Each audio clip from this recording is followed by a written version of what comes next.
Warga mulia ya.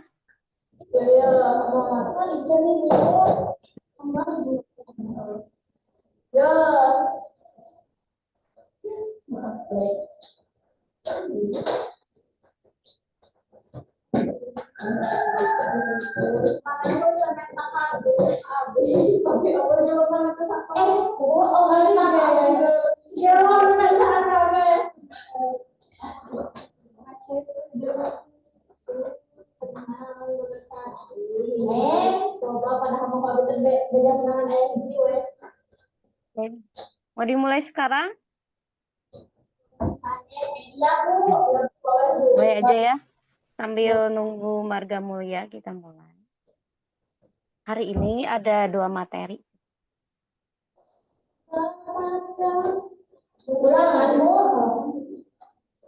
Ya.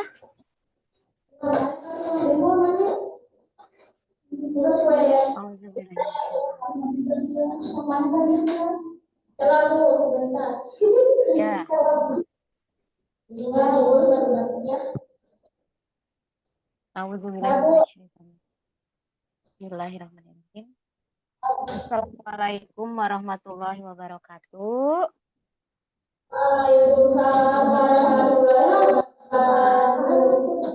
Sehat semuanya? Alhamdulillah ya. Hari ini masih semangat belajar.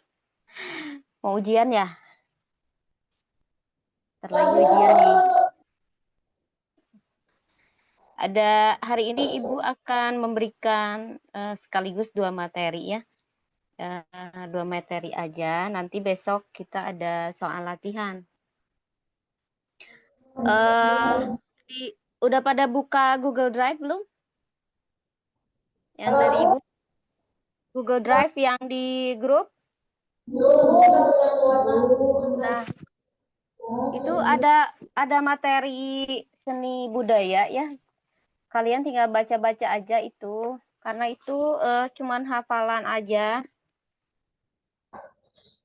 Karena seni budaya kita belum ada praktek musik, praktek seni rupa, praktek tari, praktek teater. Jadi seni budaya yang di kelas kita hanya materi saja, teori saja ya. Sebentar Ibu replay. Ibu replay dari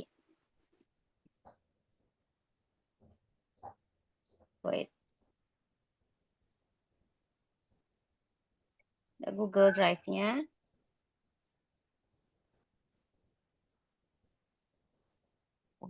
Mana ya?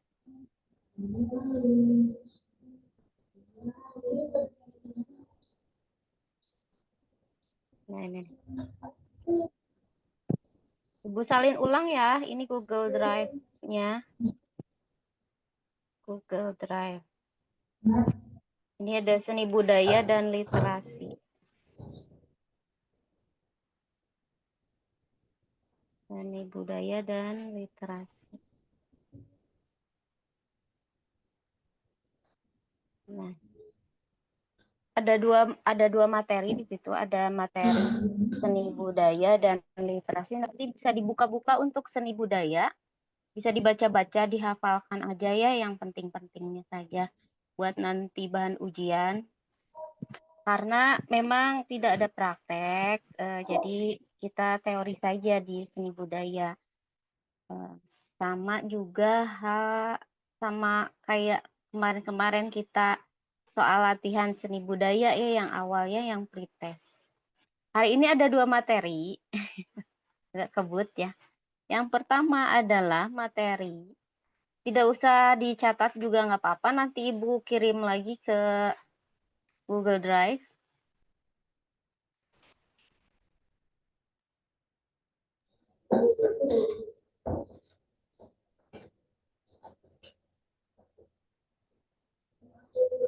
Materi yang pertama adalah ini tentang literasi ya, karena pelajaran literasi ini berkaitan dengan pelajaran bahasa Indonesia. Sudah terlihat? Sudah kelihatan?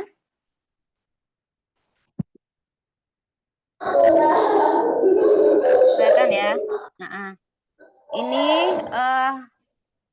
tentang proposal. Jadi di bahasa Indonesia itu juga, pelajaran bahasa Indonesia itu juga diajarkan bagaimana membuat proposal. Apakah itu proposal? Nah, proposal kegiatan adalah sebuah rencana yang dituangkan ke dalam bentuk rancangan kerja tertulis. Proposal ini dibuat sebelum suatu kegiatan dilaksanakan untuk mendapatkan izin atau juga mencari sponsor acara. Misalkan untuk acara Maulid Nabi Muhammad, misalkan untuk acara 17 Agustusan, misalkan ada acara apa lagi ya? Acara pentas seni. Nah, itu kan menggunakan proposal kegiatan supaya istilahnya kita mendapatkan izin atau mendapatkan dana usaha dalam kegiatan tersebut. Nah, oke, pengertiannya itu ya. Fungsi proposal sebagai pengajuan rencana kegiatan untuk memenuhi program kerja.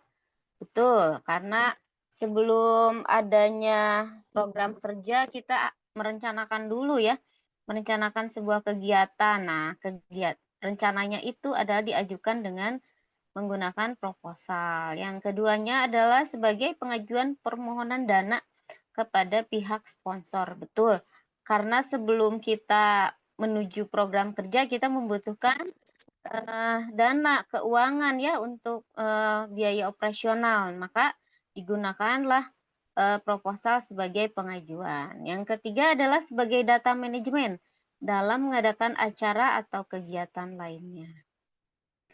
Berikutnya adalah sebagai panduan resmi dalam melaksanakan teknis acara. Yang berikutnya adalah sebagai panduan dalam penganggaran dana yang dibutuhkan. Ya, fungsi-fungsi proposal ya. Ibu agak, karena kita ada dua materi hari ini, jadi agak ada nggak terlalu banyak space waktu. Nanti setelah dua materi ini baru ada pertanyaan ya, takutnya ada pertanyaan dari kalian ya. Jadi Ibu materi aja dulu sekarang ya. Oke. Ini fungsi proposal. Yang berikutnya adalah syarat proposal. Ini takutnya ada di ujian nanti bahasa Indonesia ya. Jadi ini akan menjadi panduan buat adik-adik semuanya materi. Syaratnya adalah memiliki unsur-unsur proposal yang tersusun secara sistematis, kemudian harus dibuat dengan jelas, mudah dimengerti dan juga logis. Jadi dapat dimengerti gitu proposal itu ya, masuk akal gitu proposal itu. Sistematis juga iya, berurutan dari awal sampai akhir, pendahuluan, isinya, isi acaranya apa, dan sampai penutup permohonan dana gitu ya. Jenis kegiatan yang akan dilakukan harus ditulis secara detail serta harus dapat direalisasikan. Jika terdapat rencana anggaran atau biaya kegiatan harus ditulis secara realistis dan akuntabel. Betul sekali, ini harus nyata, harus benar gitu ya. Kegiatannya bukan kegiatan fiktif. Jadi harus kegiatan yang realistis, yang sesuai dengan kenyataan di lapangan. Itu syaratnya. Kemudian cara membuat proposal, ini ada beberapa bagian yang menjadi sistematis proposal. Yang pertama adalah ada judul proposal. Yang kedua, latar belakang kegiatan. Ketiga, tujuan kegiatan. Keempat, peserta kegiatan. Kelima, tujuan kegiatan. Keenam, ada ketentuan-ketentuan atau syarat. Lalu berikutnya adalah jadwal kegiatan, susunan kepanitiaan, rencana anggaran, dan penutup. Jadi ini judul proposalnya misalkan, eee, acara 17 Agustus. Latar belakang kegiatan menyambut, kemerdekaan Republik Indonesia, maka kami mengajukan proposal, acara 17 Agustus di sekolah misalkan ya. Tujuan kegiatan adalah, memeriahkan hari kemerdekaan, yang kedua ada misalkan ada kerjasama antar, siswa dan guru misalkan ya, membentuk silaturahmi.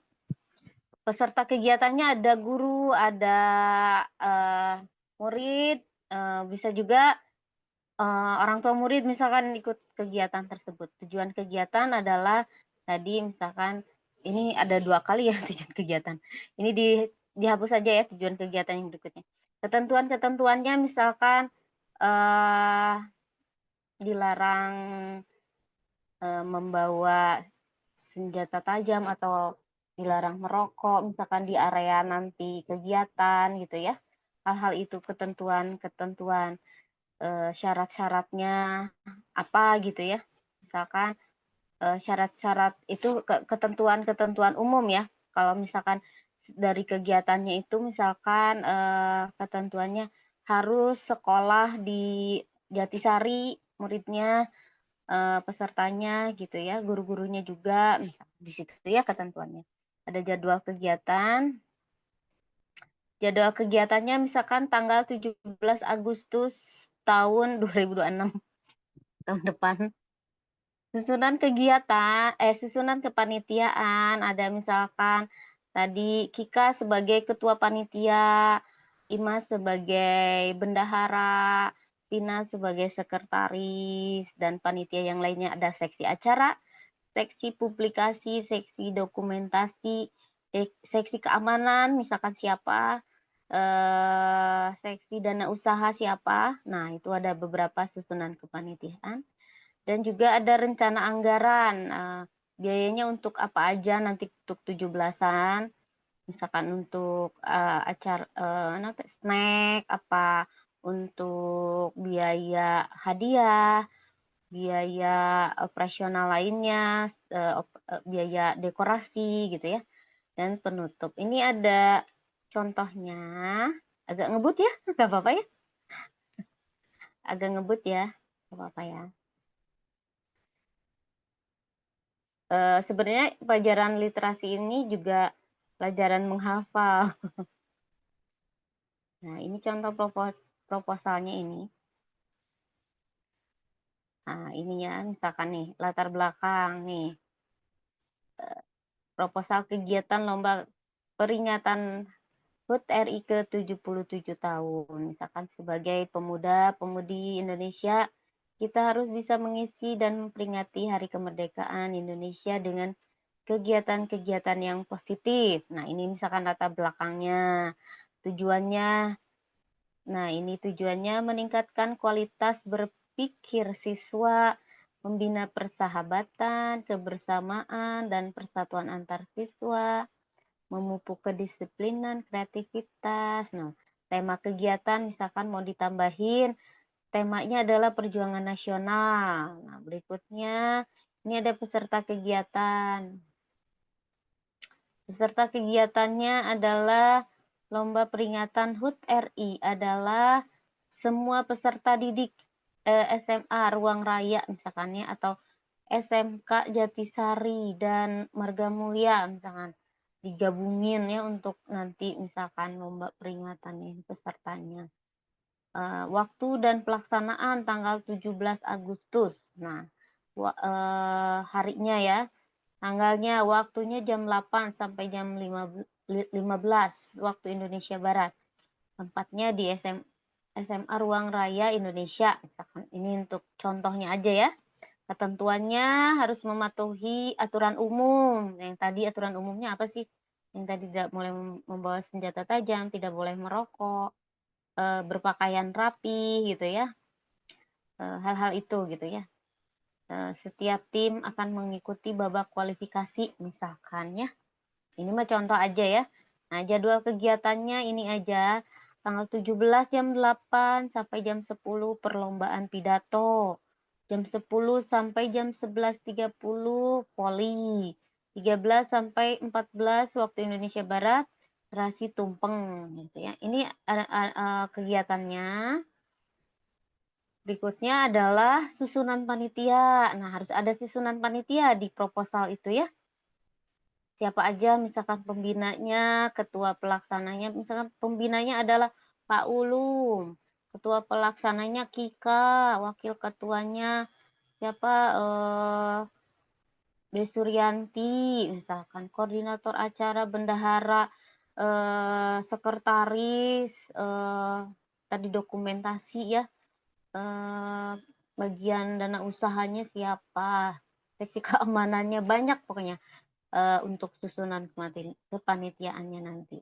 Nanti suatu saat nanti juga adik-adik kalau misalkan ada acara di desanya, di sekolahnya gitu ya, nanti ada acara di sekolah misalkan, acara maulid atau acara apa, misalkan kita membutuhkan kegiatan support dari desa misalkan ya,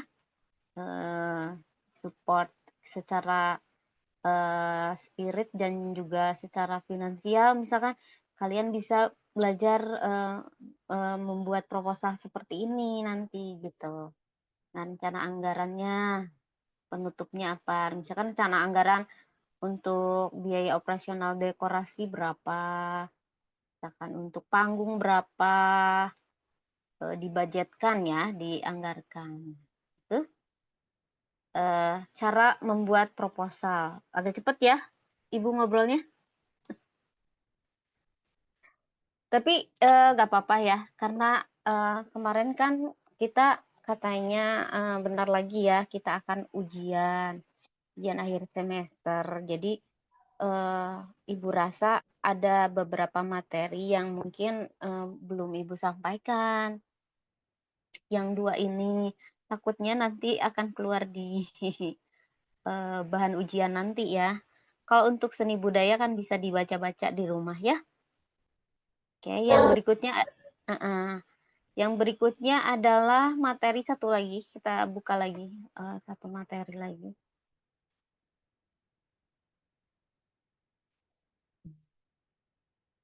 Ini. Jadi ada dua. Jadi sebenarnya agak nyambung tadi di proposal, di kegiatan.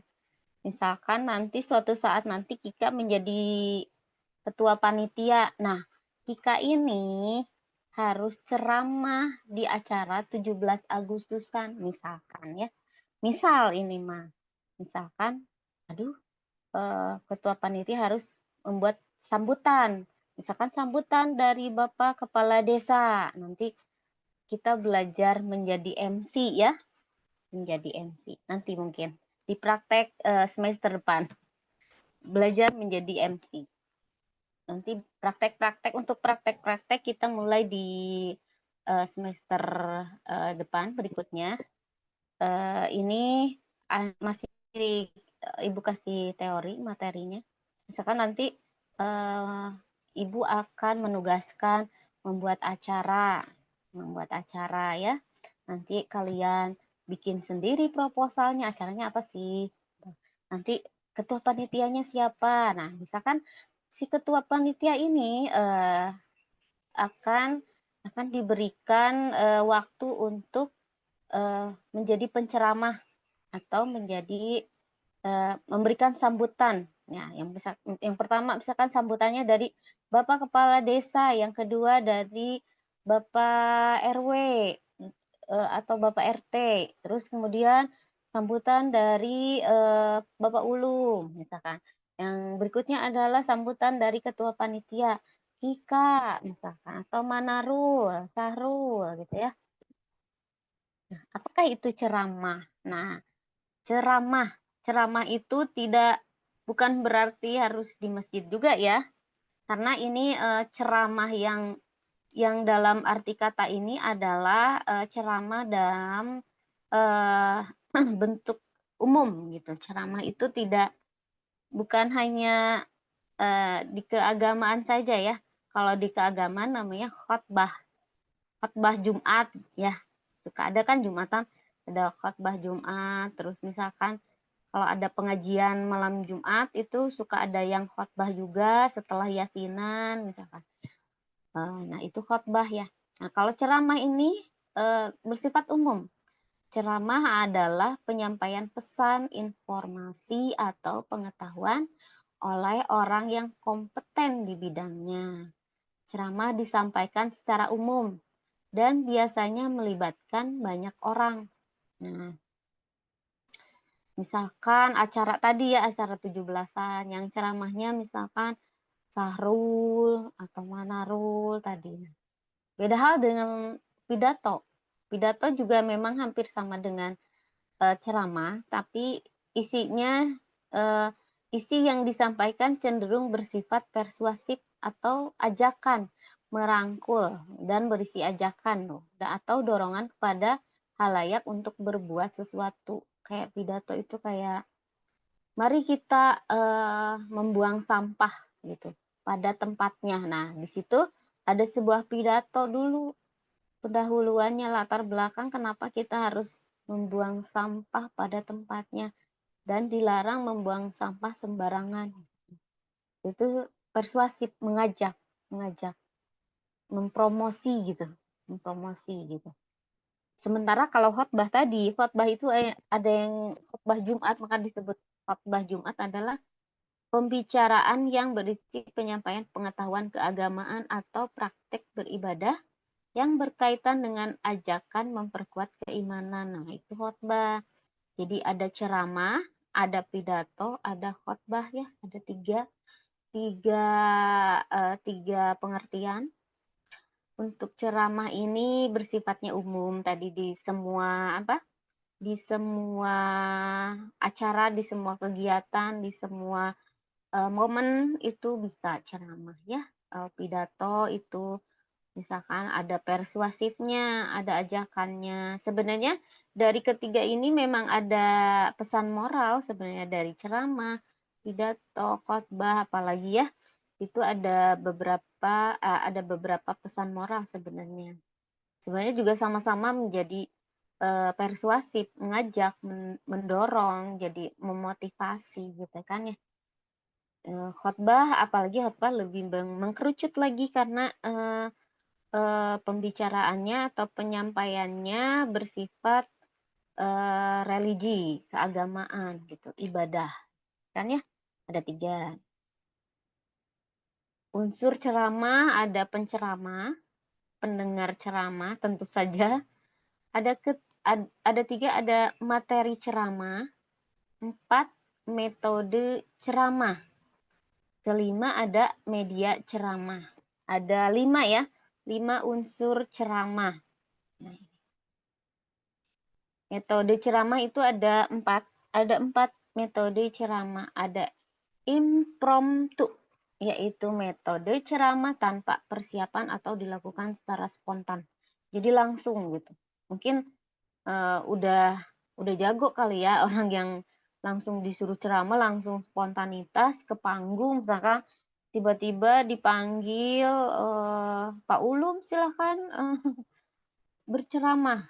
Langsung Pak Ulum langsung spontanitas karena Pak Ulum udah terbiasa ceramah misalkan, langsung spontanitas tanpa persiapan apa-apa, materinya ini langsung ceramah. Yang kedua adalah teknik menghafal, metode menghafal ya, yang metode ceramah dengan menghafalkan teks atau materi yang sudah dibuat. Jadi kita tulis dulu, materi ceramahnya, misalkan Sahrul nanti besok ceramah ya, Sahrul bikin, konsep, ditulis konsepnya apa ceramahnya gitu.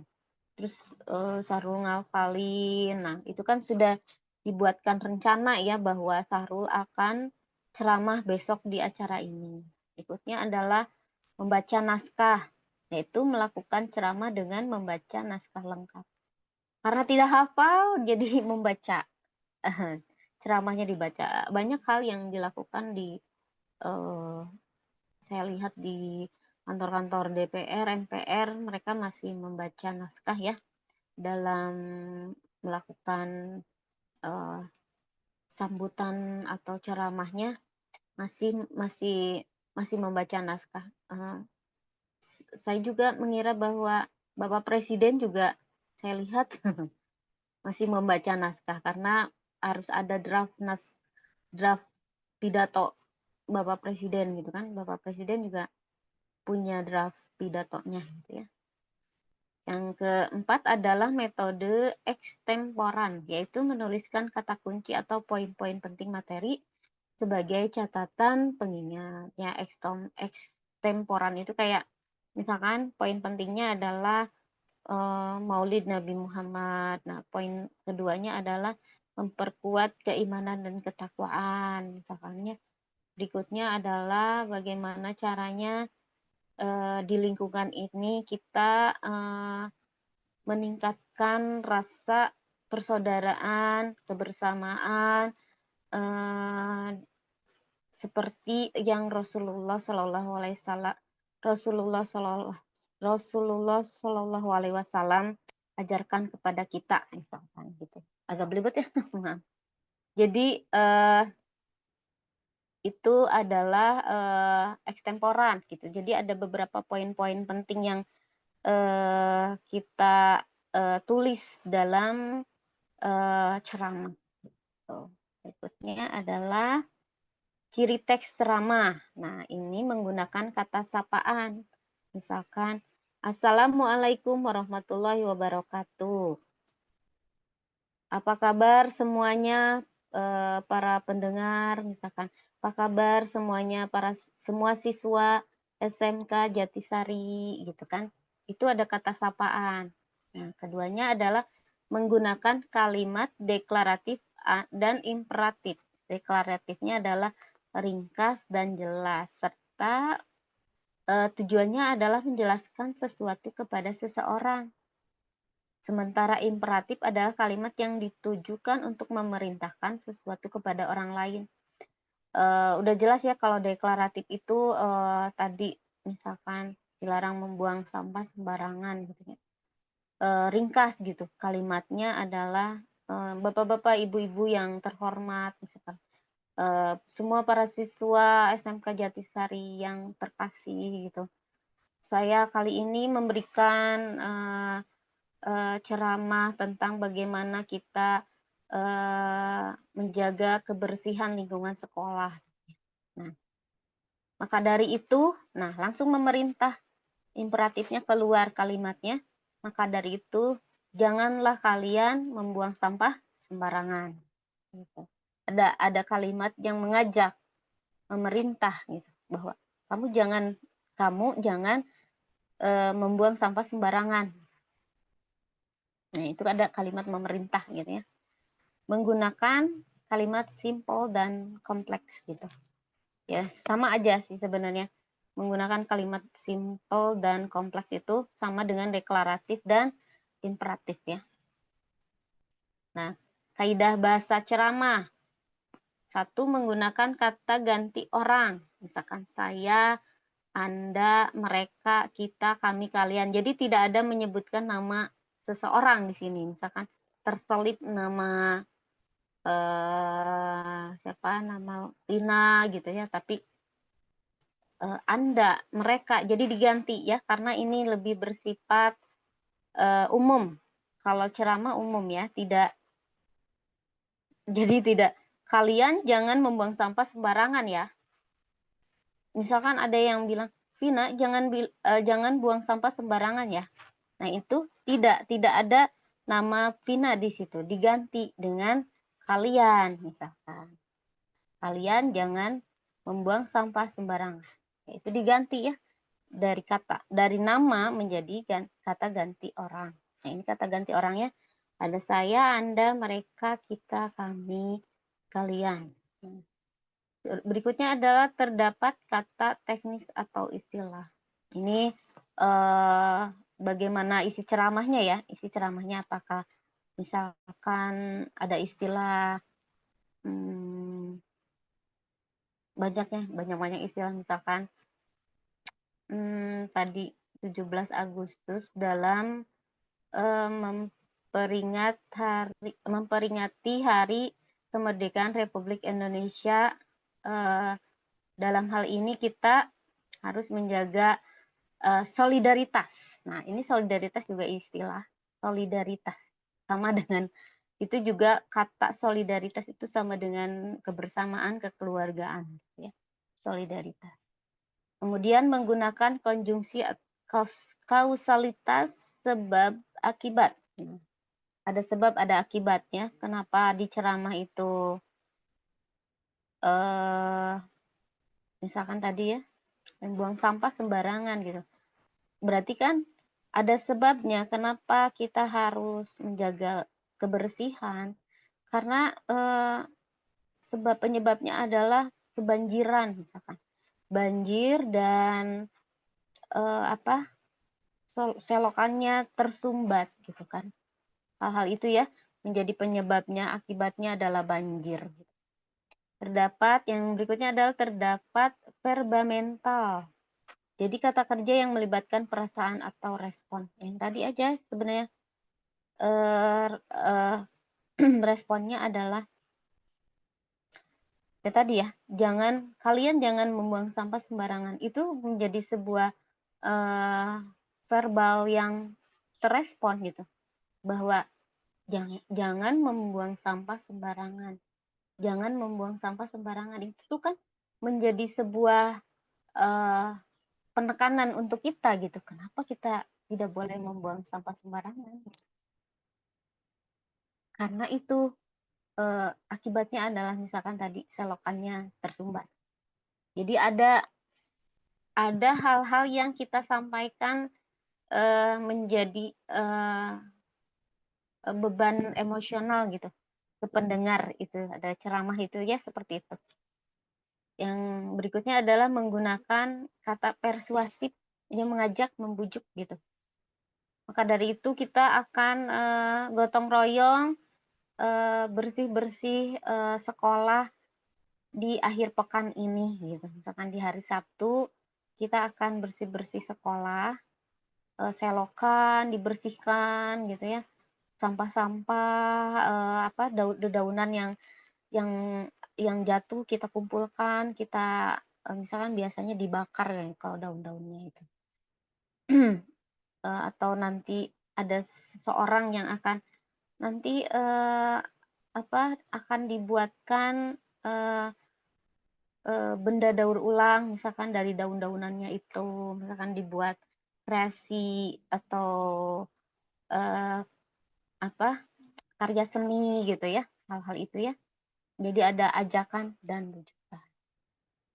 Nah, ini ada struktur ceramah. Yang pertama adalah pendahuluan atau tesis. Yang kedua adalah isi atau rangkaian argumen. Yang ketiga ada penutup atau penegasan ulang. Yang tadi ajakan ya. Ajakan biasanya ada di penutup, di struktur penutup. Oke, mari kita ceramah. Oke, contohnya ceramah adalah seperti ini. Contohnya.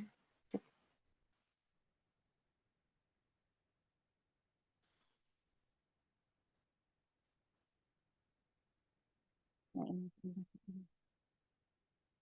Ada yang mau baca contoh ceramah? Siapa yang mau baca?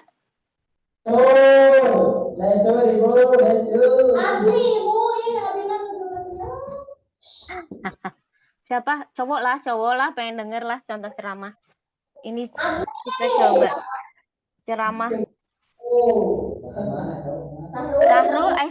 Sahrul dongkap ke Sahrul. Sok atuh Sahrul dibaca. Bagaimana ceramahnya Sahrul? Salam sejahtera kepada para hadirin yang terhormat.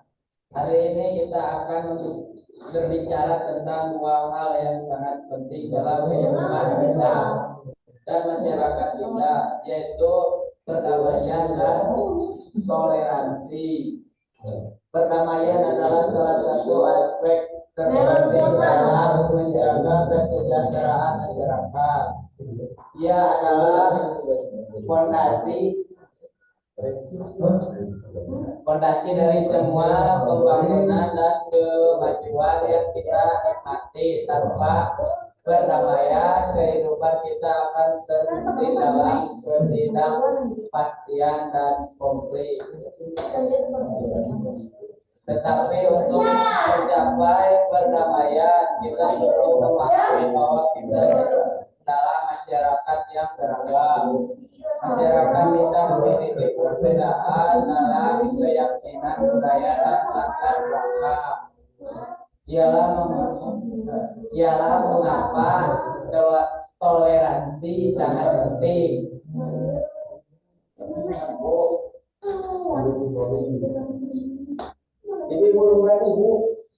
Ya, kelihatan? Toleransi adalah kemampuan. Toleransi adalah kemampuan untuk menghargai dan menghormati perbedaan orang lain. Dalam dunia yang semakin terhubung, kita semua adalah bagian dari salah satu keluarga global. Tidak peduli warna kulit, bahasa, atau agama kita semua berbagai planet yang sama. Oleh karena itu, toleransi adalah kunci untuk memastikan bahwa kita dapat hidup bersama secara damai. Toleransi bukanlah tentang setuju dengan semua yang orang lain katakan atau lakukan. Toleransi adalah tentang penghargaan terhadap hak setiap individu untuk memiliki pandangan, keyakinan, dan cara hidup mereka sendiri. Ini adalah tentang berbicara dan mendengarkan dengan hormat meskipun kita tidak selalu setuju. Toleransi membantu kita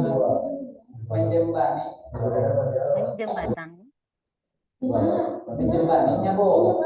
Ya, menjembatani,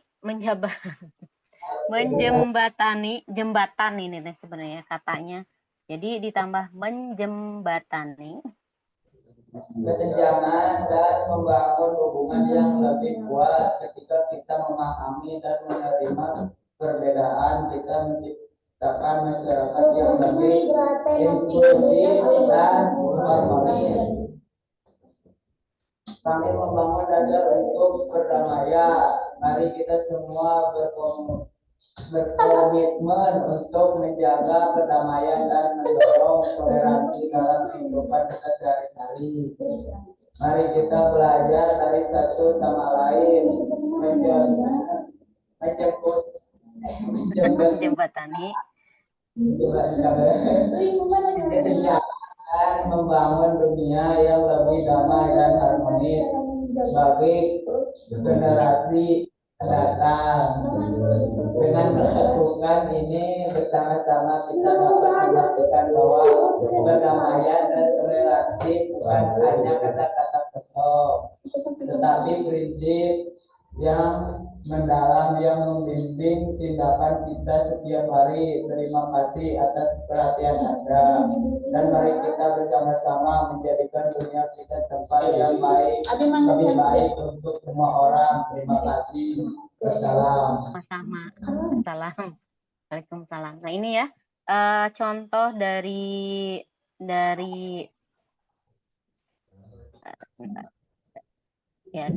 ceramah ini. Ini ada salam sejahtera kepada para hadirin yang terhormat. Hari ini kita akan berbicara tentang dua hal yang sangat penting dalam kehidupan kita dan masyarakat kita, yaitu perdamaian dan toleransi. Nah, ini adalah kata sapaan ya. Sudah masuk kata sapaan. Masuk ke pendahuluan. Perdamaian adalah salah satu aspek terpenting dalam menjaga kesejahteraan masyarakat. Ia adalah pondasi dari semua pembangunan dan kemajuan yang kita nikmati. Tanpa perdamaian, kehidupan kita akan terhenti dalam ketidakpastian dan konflik. Masuk ke isi. Ini udah isi sih sebenarnya. Nah, tetapi Untuk mencapai perdamaian, kita perlu memahami bahwa kita hidup dalam masyarakat yang beragam. Masyarakat kita memiliki perbedaan dalam keyakinan, budaya, dan latar belakang. Inilah mengapa toleransi sangat penting. Toleransi adalah kemampuan untuk menghargai dan menghormati perbedaan orang lain. Dalam dunia yang semakin terhubung, kita semua adalah bagian dari satu keluarga global. Tidak peduli warna kulit, bahasa, atau agama kita. Kita semua berbagi planet yang sama. Oleh karena itu, toleransi adalah kunci untuk memastikan bahwa kita dapat hidup bersama secara damai. Jadi di kalimat ceramah itu ada nada tinggi gitu, ada nada tinggi. Toleransi bukanlah tentang setuju dengan semua yang orang lain katakan atau lakukan. Toleransi ada penekanan kata ya di sini. Toleransi adalah tentang penghargaan terhadap hak setiap individu untuk memiliki pandangan, keyakinan, dan cara hidup mereka sendiri. Ini adalah tentang berbicara dan mendengarkan dengan hormat, meskipun kita tidak selalu setuju. Toleransi membantu kita menjembatani kesenjangan dan membangun hubungan yang lebih kuat. Jika kita memahami dan menerima perbedaan, kita menciptakan masyarakat yang lebih inklusif dan harmonis. Kami membangun dasar untuk perdamaian. Langsung di penutup. Penutup itu isinya ada ajakan. Mari kita semua berkomitmen untuk menjaga perdamaian dan mendorong toleransi dalam kehidupan kita sehari-hari.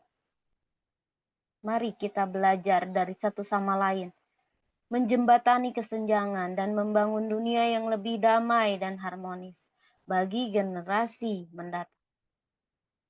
Diajak lagi. Dengan melakukan ini bersama-sama, kita dapat memastikan bahwa perdamaian dan toleransi bukan hanya kata-kata kosong, tetapi prinsip yang mendalam yang membimbing tindakan kita setiap hari. Terima kasih atas perhatian Anda, dan mari kita bersama-sama menjadikan dunia kita tempat yang lebih baik untuk semua orang. Terima kasih. Itu ada sebuah penekanan, ada tadi yang verba mental gitu, bahwa toleransi di setiap kita itu sangat dibutuhkan.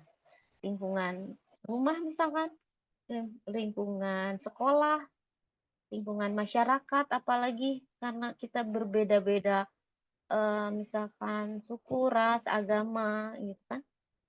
Misalkan nanti ada rapat RW gitu kan, ada berbagai macam pendapat, ada berbagai macam sudut pandang. Sudut pandang itu kan bisa dari agama dan suku atau ras gitu.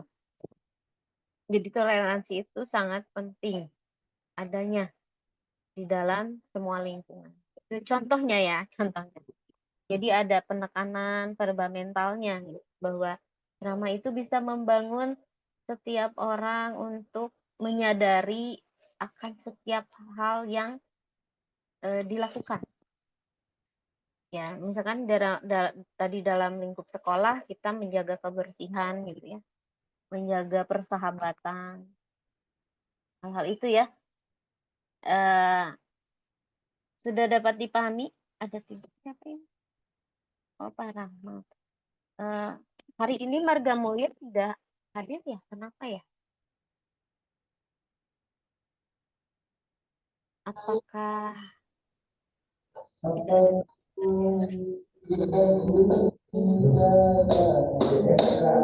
ada yang ditanyakan? Ya, siapa yang mau ditanyakan? Kelas berakhir. Ada ibu. Oh.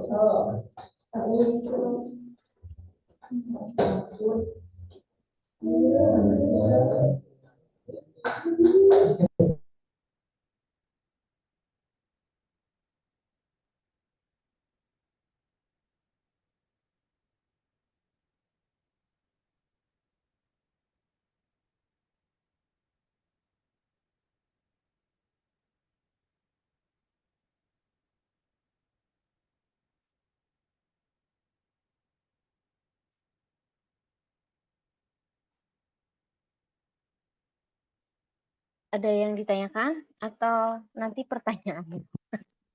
Tapi ini nanti materi ini takut ada di ujiannya, di ujian bahasa Indonesia karena literasi ini memang berhubungan dengan pelajaran bahasa Indonesia.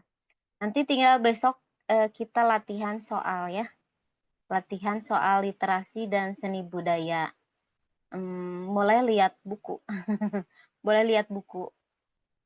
Kalau ujian jangan buka buku ya. Kalau besok pretest dari Ibu boleh buka buku, boleh lihat catatan.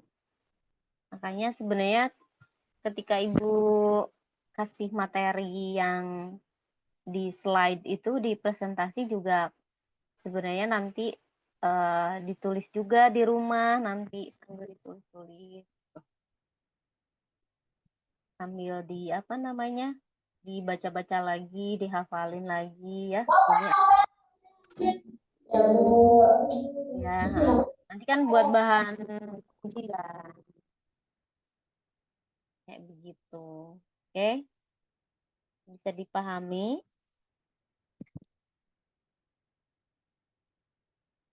Paham ya?